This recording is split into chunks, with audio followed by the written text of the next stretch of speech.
Ba yun, napuputol yung aking video. Gagawin natin ngayon ay maggawa ng ating almusal ulit. Wala namang akong ibang gagawin sa umaga, kundi ito, gagawa ng pagkain ko bago ako magtrabaho. Ayan. Ito ay naputol kasi yung video ko kanina, ewan ko. Yung cellphone ko hindi ano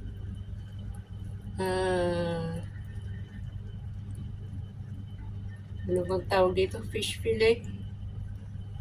Ilagyan ko lang ng konting mayonnaise. Fish fillet ng salmon. Tapos konting lagyan natin, nag-slice ako ng kamatis. Konti lang para hindi ang tanggal ko lang ng fishy. Ayan. Fishy. Ayan.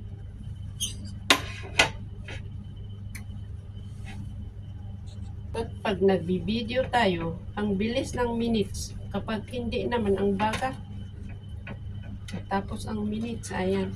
Ay, kanina pala, ito pala yung ayan.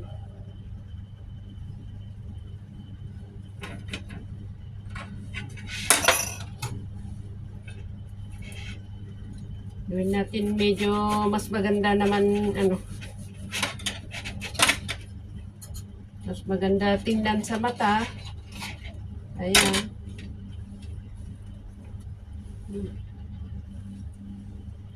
Healthy breakfast.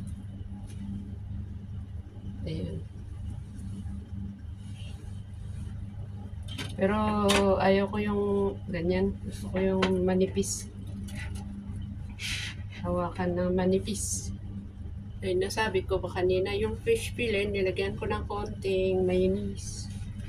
Ay, salad dressing pala. O, pareho din.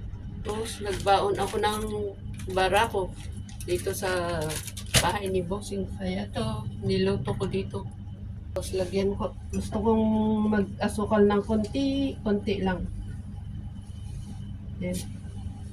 Ganyan, ka-teaspoon. Kulang pang teaspoon.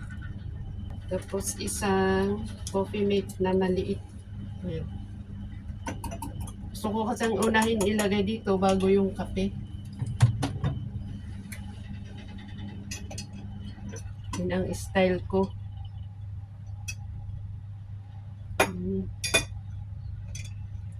Tama na yun.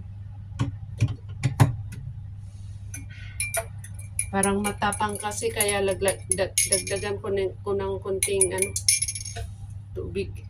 Hot water din. Let's eat na. Ayan ang aking breakfast for today. O di, kung binili ko ito sa labas, mahal kaya ang ganito sa labas.